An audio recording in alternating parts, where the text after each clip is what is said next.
PM Narendra Modi के खिलाफ मालदीव के नेताओं के जरिए विवादित बयान के बाद से मोहम्मद मोइज़ू सरकार को सवालों के कटघरे में खड़ा कर दिया गया है।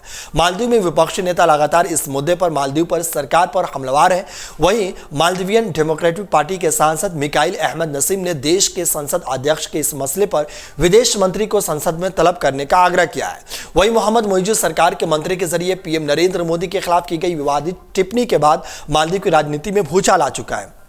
मालदीव के विपक्षी नेताओं ने भारत के साथ बिगड़ते रिश्तों के लिए मोहम्मद मोइज़ू सरकार को जिम्मेदार ठहराया है। वहीं बुधवार को मालदीवियन डेमोक्रेटिक पार्टी के सांसद मिकाइल अहमद नसीम से देश के संसद अध्यक्ष से इस मामले पर विदेश मंत्री को संसद में तलब करने का आग्रह किया है। मिकाइल अहमद नसीम ने कहा, पीएम नरेंद्र मोदी और भारत के खिलाफ की गई वरिष्ठ अधिकारियों द्वारा टिप्पणियों पर पूछताछ के लिए मैंने संसद अध्यक्ष से विदेश मंत्री को संसद में तलब करने की गुजारिश की है।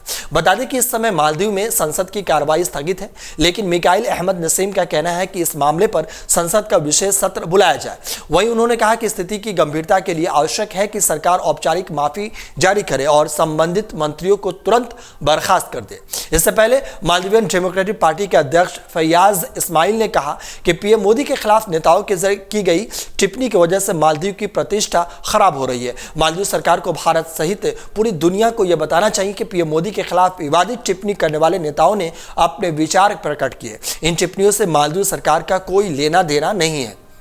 वहीं मालदीव की सूचना और कला उप मंत्री मरियम शऊना ने भारत के खिलाफ अपमानजनक टिप्पणी की और भारत के लिए विदूषक और इजराइल की कठपुतली जैसे शब्दों का इस्तेमाल किया। इसके अलावा प्रोग्रेसिव पार्टी ऑफ मालदीव के सदस्य जाहिर रमीज ने भारत के लक्षद्वीप पर तंज कसते हुए कहा था कि भारत इससे कंपटीशन करना चाहता है, वह हमारी जितनी व्यवस्था कैसे दे पाएंगे, वो इतने साफ सफाई कैसे रख पाएंगे। रिपोर्ट्स के अनुसार चीन के राष्ट्रपति शी जिनपिंग ने कहा कि चीन मालदीव के साथ शासन के अनुभव का आदान प्रदान करने, विकास रणनीतियों के तालमेल को मजबूत करने, उच्च गुणवत्ता वाले बेल्ट और रोड सहयोग को आगे बढ़ाने और चीन मालदीव दोस्ती के लिए एक नया मानस स्थापित करने के लिए तैयार है। उन्होंने कहा कि चीन अधिक मालदीव के क्षेत्रों में चीन में बढ़ने के लिए समर्थन देगा और दोनों देशों के बीच अधिक सीधी उड़ानों में बढ़ावा देगा।